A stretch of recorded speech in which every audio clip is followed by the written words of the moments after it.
Hello friends, मैं doctor नागमणि, दर्द रोग विशेषज्ञ। आज हम लोग बात करेंगे चेहरे के दर्द के एक खास बीमारी के बारे में, जिसे हम लोग कहते हैं ट्राइजेमिनल न्यूराल्जिया। तो आज हम लोग जानेंगे कि ट्राइजेमिनल न्यूराल्जिया क्या है, ट्राइजेमिनल न्यूराल्जिया के लक्षण क्या है, ट्राइजेमिनल न्यूराल्जिया के कारण क्या है और ट्राइजेमिनल न्यूराल्जिया के सबसे बेस्ट ट्रीटमेंट क्या क्या उपलब्ध है। ट्राइजेमिनल न्यूराल्जिया एक चेहरे की दर्द की बीमारी है। इसमें जो चेहरे में दर्द आता है वो जनरली चेहरे के एक भाग में आता है। कभी कभी दोनों भाग में आ सकते हैं, लेकिन ज्यादातर ये एक भाग में आता है। और ये दर्द का एक नेचर होता है जिसमें कि ये दर्द एक करेंट टाइप का आता है। और ये दर्द जो है एपिसोड में आता है, मतलब कुछ क्षण के लिए आया, फिर उसके बाद ये दर्द खत्म हो जाता है, फिर कुछ क्षण के लिए आया, फिर दर्द खत्म हो जाता है। और दर्द ऐसा होता है जैसे मानो कि कोई एक करेंट ऐसा कुछ चेहरे पर आया, और बहुत तेज होता है। बहुत बार इतना तेज होता है कि उसे बर्दाश्त करना भी मुश्किल होता है। बहुत बार ये दर्द ऐसा होता है कि लोग कुछ खा भी नहीं पाते। खाना खाने समय ये दर्द बढ़ जाता है, किसी को मुंह में पानी मारने वक्त बढ़ जाता है। कभी कभी तो ब्रश करने समय भी ये दर्द बहुत ज्यादा हो जाता है। किसी किसी को ये दर्द इतना ज्यादा रहता है कि अगर फैन के हवा से भी उसको दर्द बहुत ज्यादा होने लगता है। इस ट्राइजेमिनल न्यूराल्जिया को सुसाइडल पेन भी कहते हैं। सुसाइडल पेन इसीलिए कहते हैं कि जिसको ट्राइजेमिनल न्यूराल्जिया होता है वो बहुत बार इस बीमारी से डिप्रेस हो जाता है और ये सुसाइडल बन जाता है। जिसको ट्राइजेमिनल न्यूराल्जिया का बीमारी है वो इससे बीमारी से इतना ज्यादा परेशान रहता है कि उसके जीवन का एक लक्ष्य हो जाता है कि इस दर्द से निजात पाना, इस बीमारी से निजात पाना। तो ये इतना ज्यादा खतरनाक बीमारी होता है। तो आप जानते हैं कि ट्राइजेमिनल न्यूराल्जिया है क्या, ट्राइजेमिनल न्यूराल्जिया होता क्यों। ट्राइजेमिनल न्यूराल्जिया ये दो वर्ड से बना है, एक है ट्राइजेमिनल और दूसरा है न्यूराल्जिया। ट्राइजेमिनल एक नस का नाम है, 5वीं नंबर नस जो चेहरे की नस होती है उसे कहते हैं ट्राइजेमिनल नर्व। और न्यूराल्जिया का मतलब होता है नसों का दर्द। तो ट्राइजेमिनल न्यूराल्जिया क्या है कि 5वें नंबर नस का दर्द। तो ब्रेन के अंदर से एक 5वां नंबर नस निकलता है जो 3 भाग में डिवाइड होता है, कहते हैं V1, V2 और V3। V1 ऊपर वाले चेहरे को सप्लाई करती है, V2 बीच वाले चेहरे को सप्लाई करती है और V3 नीचे वाले को सप्लाई करती है। तो V1 नंबर नस की अगर तकलीफ होगी तो ऊपर वाले में दर्द होगा, V2 वाली अगर नस में खराबी आ जाएगी तो बीच वाले में होगा, V3 वाली नस अगर खराब होगी तो वो नीचे की तरफ दर्द होगा। जनरली यह V2 और V3 डिवीजन में पाया जाता है, मतलब कि बीच वाले चेहरे में और नीचे वाले चेहरे में। अब आते हैं कि ट्राइजेमिनल न्यूराल्जिया होता क्यों। तो ट्राइजेमिनल न्यूराल्जिया 2 तरह के होते हैं। एक भाग बांटा गया जिसे कहते हैं प्राइमरी ट्राइजेमिनल न्यूराल्जिया, मतलब ऐसा ट्राइजेमिनल न्यूराल्जिया जिसका की कारण पता ही नहीं हो। और ज्यादातर 90% और एभव, उससे ज्यादा केस जो ट्राइजेमिनल न्यूराल्जिया के हैं वो प्राइमरी ट्राइजेमिनल न्यूराल्जिया जिसका कि कारण पता ही नहीं चलता। उसके एमआरआई कराते हैं तो एमआरआई में कुछ मिलता ही नहीं। और एक दूसरा ट्राइजेमिनल न्यूराल्जिया जिसे कहते हैं secondary trigeminal neuralgia. Secondary trigeminal neuralgia वो ट्राइजेमिनल न्यूराल्जिया है जिसका कि कुछ कारण हो, जैसे कि ट्यूमर, कोई ट्यूमर है अंदर जो ट्राइजेमिनल नर्व है, नसों है, उस पर अगर आकर के सट रहा है, वो एक कारण हो सकती है। दूसरा है मल्टीपल स्क्लेरोसिस। तीसरा कारण है कि एक आर्टरी होती है जिसको कहते हैं सुपीरियर सेरिबेलर आर्टरी। ये आर्टरी का क्या खासियत होता है कि वो पल्सेटाइल होती है। वो आर्टरी अगर नसों के नजदीक आ जाए तो उसके पल्सेशन से नसें इरिटेट होती है और ये दर्द आता है। और भी इसके बहुत सारे कारण है, ट्यूमर, ये नसों का ब्लड वेसल का दबाव, मल्टीपल स्क्लेरोसिस और भी अलग अलग कॉजेज है। तो 2 कारण हो गए, एक प्राइमरी ट्राइजेमिनल न्यूराल्जिया जिसका कि कोई कारण पता नहीं, एक दूसरा सेकेंडरी ट्राइजेमिनल न्यूराल्जिया जिसका कुछ कारण हो। अब आते हैं कि इसका जांच क्या है। जनरली ये ट्राइजेमिनल न्यूराल्जिया जो है पेशेंट को देखने के बाद सिम्टम से ही डायग्नोज हो जाता है कि ये ट्राइजेमिनल न्यूराल्जिया का केस है। इसका जो अतिरिक्त जांच होता है वो है एमआरआई। एमआरआई कराने का पर्पस यही होता है कि कुछ अगर कारण है तो वो हम लोग देख पाए, जैसे कि अगर ट्यूमर हो तो वो उसमें मिल जाएगी, अगर कोई आर्टरी वहां से लूप बनाती हो तो वो दिख जाएगी। तो इसका जांच है एमआरआई। अब आते हैं इसका ट्रीटमेंट।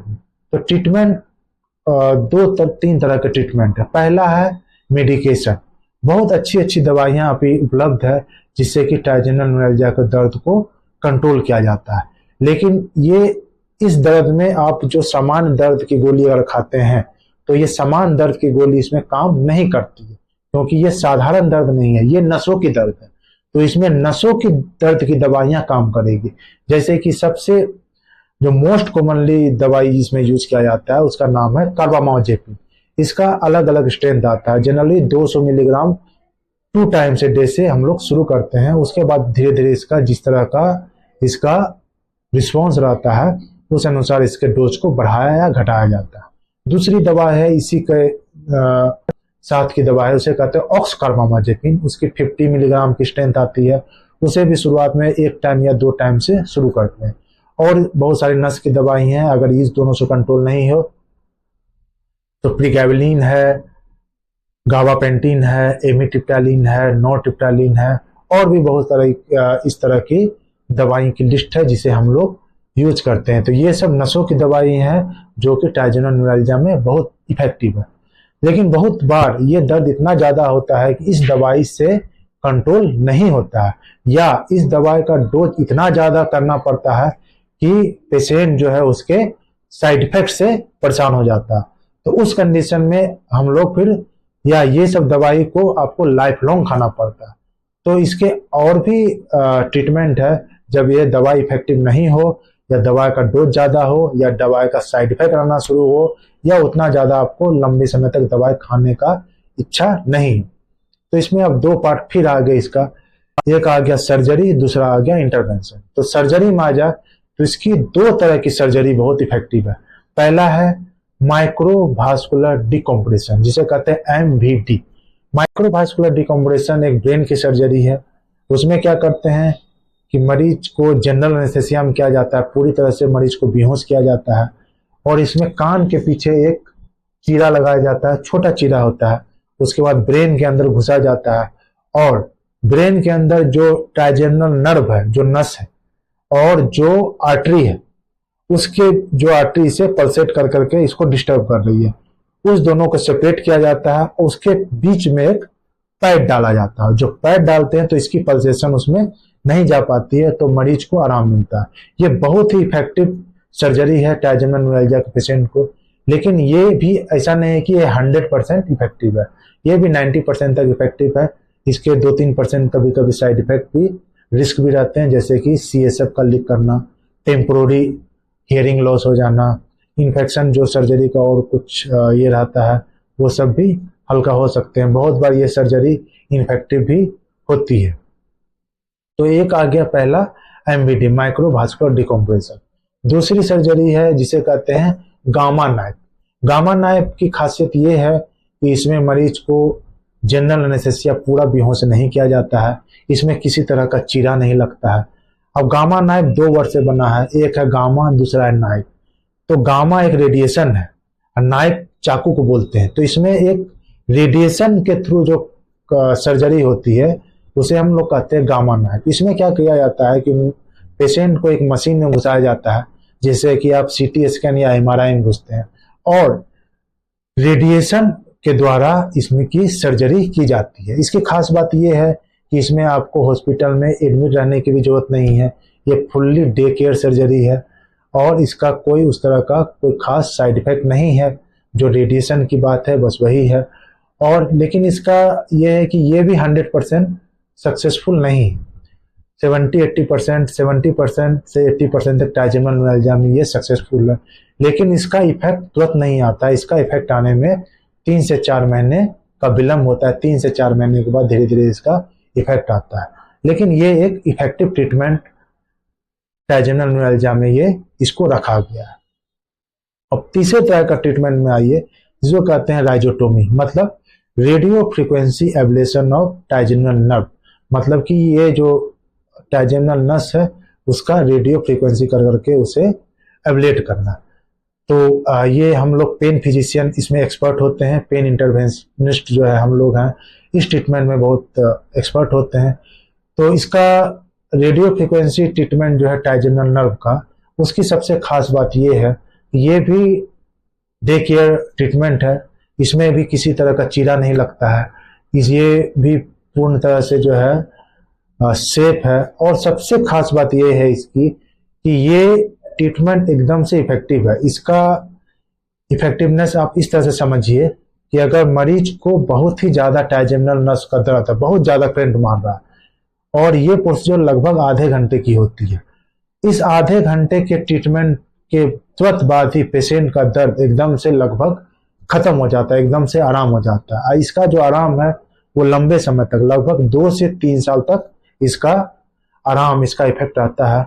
और खास बात यह है कि 2-3 साल के बाद अगर नसों में पूर्ण फिर से अगर दर्द आती है, चेहरे में फिर से दर्द आती है, तो इसको सेफली फिर से रिपीट किया जा सकता है। उसमें किसी तरह का दिक्कत वाली बात नहीं है। तब हम लोग इसके डिटेल जानते हैं कि इसको किस तरह से किया जाता है। ट्राइजेमिनल न्यूरैल्जिया का जब रेडियो फ्रीक्वेंसी ट्रीटमेंट करना होता है तो मरीज को पहले ऑपरेशन टेबल पर लिटाया जाता है और ऑपरेशन टेबल में एक्सरे या फ्लोरोस्कोपी के मदद से या सीटी स्कैन के मदद से उसका पिक्चर लिया जाता है और एक रास्ता होता है जिसे कहते हैं फोरामेन ओवेल। फोरामेन ओवेल से एक नीडल पास की जाती है। यहाँ से नीडल को हम लोग एंट्री करते हैं जिस साइड का है, और एक फोरामेन ओवेल होती है यहाँ पर, उसके थ्रू क्रॉस करके उसे ट्राइजेमिनल नस के पास पहुंचाया जाता है। फिर उस नीडल को एक मशीन से अटैच किया जाता है जिसे कहते हैं रेडियो फ्रीक्वेंसी मशीन। अटैचमेंट के बाद कुछ हम लोग स्टिमुलस देते हैं। जब हम लोग स्टिमुलस देते हैं तो हम लोग कंफर्म होते हैं कि ये उसी नस के पास है। उसके बाद हम लोग वहां से थर्मल एनर्जी डालते हैं जिससे कि वो उस ट्राइजेमिनल नर्व का जिस डिवीजन का है उसका राइजोटोमी होता है, उसका थर्मल एब्लेशन होता है। इस प्रोसीजर के करने के तुरंत बाद ही मरीज को बहुत अच्छा आराम आता है। तो ये इसका ट्राइजेमिनल नर्व का हम लोग आज, ट्राइजेमिनल न्यूरैल्जिया का हम लोग आज कंप्लीट ट्रीटमेंट जाने, लक्षण जाने, इसका क्या कारण है, इसका क्या ट्रीटमेंट है। आशा करता हूं कि ये वीडियो आपको बहुत पसंद आई होगी। और अगर कोई भी पेशेंट इस तरह से ट्राइजेमिनल न्यूरैल्जिया के दर्द से अगर पीड़ित है तो हम लोग से कांटेक्ट कर सकते हैं। इसका हम लोग अच्छी तरह से मेडिकेशन से, और जो मेडिकेशन से नहीं हो पाता है उसका रेडियो फ्रीक्वेंसी एब्लेशन से उसका सक्सेसफुल ट्रीटमेंट करते हैं। धन्यवाद।